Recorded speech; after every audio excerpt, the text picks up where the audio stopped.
Salutations à toutes et à tous, ici Romain le Phocéen. Je suis super content de vous retrouver aujourd'hui pour une nouvelle vidéo assez spéciale où aujourd'hui je vais vous parler des AirPods Pro.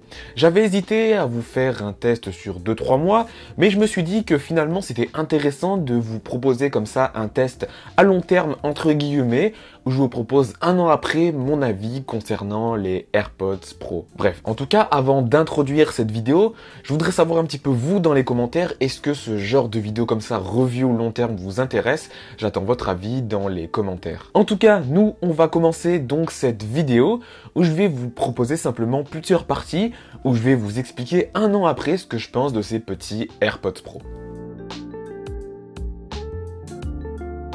Introduisons déjà avec le boîtier, ce que j'en pense après un an. Déjà, c'est un boîtier qui est franchement assez fragile, mais qui est plutôt ergonomique au quotidien. Pour détailler, c'est un boîtier qui est quand même, je trouve, assez fragile, qui va prendre facilement les rayures, selon ce que j'ai pu voir en tout cas dans mon entourage.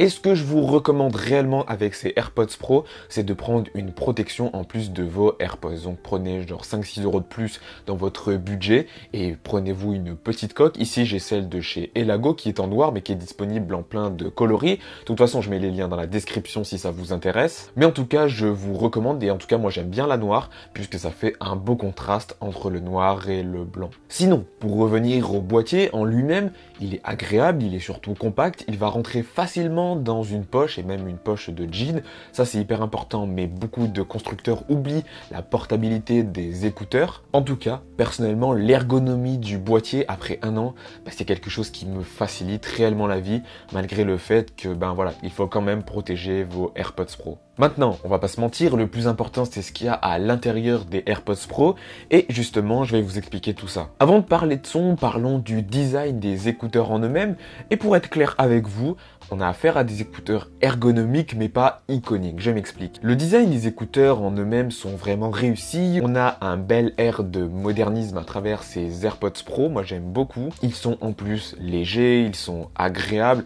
c'est plein de bon sens dans la construction et forcément en mettant ça dans les oreilles, c'est juste logique, surtout que moi, ça rentre facilement dans mes oreilles, ça ne tombe pas quand je fais du sport, etc. Donc l'ergonomie, en tout cas, est vraiment adaptée à mes oreilles, surtout que le test de départ avec les embouts fonctionne vraiment bien. Par contre, petit point entre guillemets négatif après un an, je me rends compte quand même qu'après 2h30, 3h, j'ai quand même envie de les enlever, j'ai pas envie de les garder dans les oreilles parce que ça devient moins agréable. Voilà, c'est un petit point qu'il faut noter.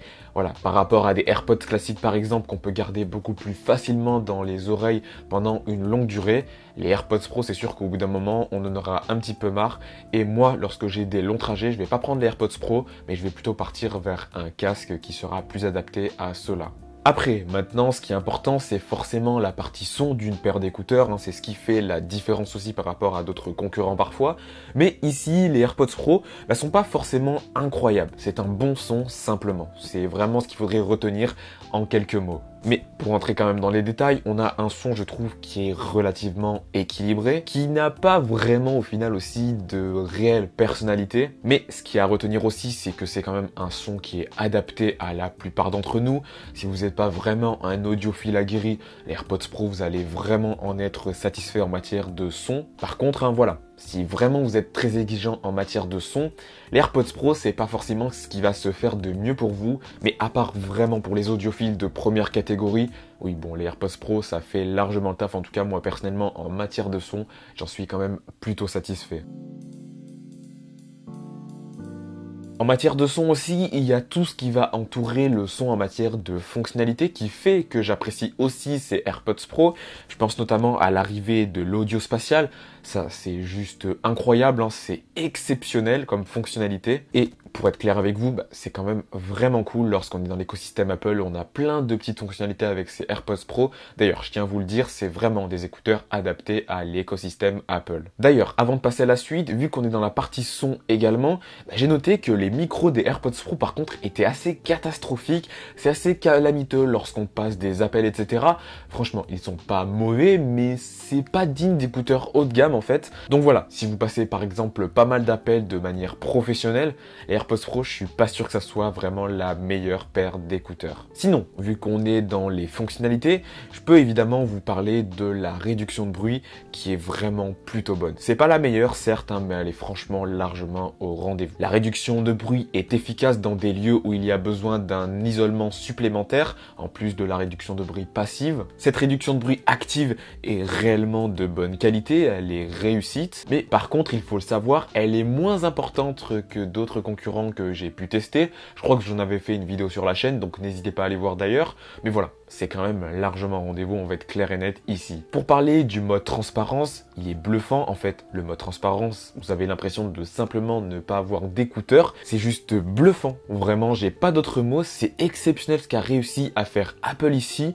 Enfin voilà, il y a pas d'autre mot que c'est juste bluffant en fait. Poursuivons maintenant cette vidéo avec deux autres points que j'ai envie de parler avec vous et je voudrais vous parler de l'interconnectivité exceptionnelle que proposent ces AirPods Pro au sein de l'écosystème Apple. En effet, que vous ayez iPhone, iPad ou encore Mac, c'est vrai que ces AirPods Pro se connecteront hyper facilement.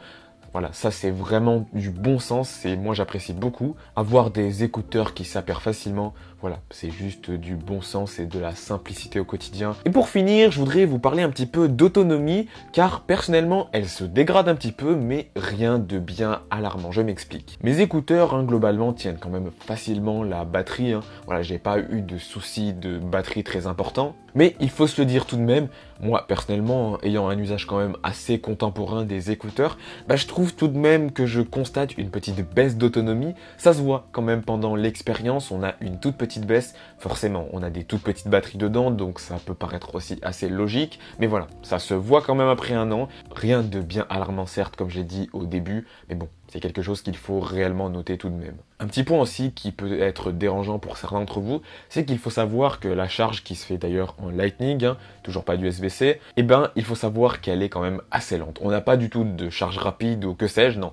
Voilà, il faudra quand même charger vos écouteurs, il faudra prévoir de temps en temps un temps de charge pour vos écouteurs, que ce soit du sans fil ou du Lightning. En tout cas, si je devrais conclure cette vidéo en quelques points, je dirais qu'on a une paire d'écouteurs qui est quand même réellement au rendez-vous. Elle est pour moi vraiment agréable, elle est top et Apple a vraiment réussi son pari ici avec de l'excellente réduction de bruit et un mode transparent qui est bluffant tout en ayant de bonnes fonctionnalités. Il y a tout de même quelques points négatifs comme j'ai pu le constater tout au long de cette vidéo, mais en globalité, même en 2022, c'est logiquement que je vous recommande ces AirPods Pro, surtout que maintenant ils sont moins chers qu'à ses débuts, notamment si vous les prenez sur Amazon, je vois qu'il y a souvent de promotions, même sur d'autres sites. Si jamais vous hésitiez à faire l'achat de AirPods Pro, en 2022, c'est toujours une paire d'écouteurs que je vous recommande sincèrement. Et finalement, ce qu'il en ressort en conclusion, c'est qu'on se retrouve ici avec une excellente paire d'écouteurs pour l'écosystème Apple. Voilà en tout cas tout ce que j'avais à vous dire concernant ces AirPods Pro. Si ce genre de vidéo vous intéresse, n'hésitez pas à me le dire dans les commentaires. J'ai mis évidemment tous les liens dont vous avez besoin dans la description de cette vidéo. N'hésitez pas à aller voir tout ça. Et puis voilà, n'hésitez pas à vous abonner, à mettre le like et à partager la vidéo, mais aussi à rejoindre mes réseaux sociaux, TikTok, Instagram, Twitter, etc. Et puis voilà, je crois que j'ai tout dit. Et quant à moi, je vous dis à dimanche prochain, 11 h pour une nouvelle vidéo sur la chaîne. Allez, salut!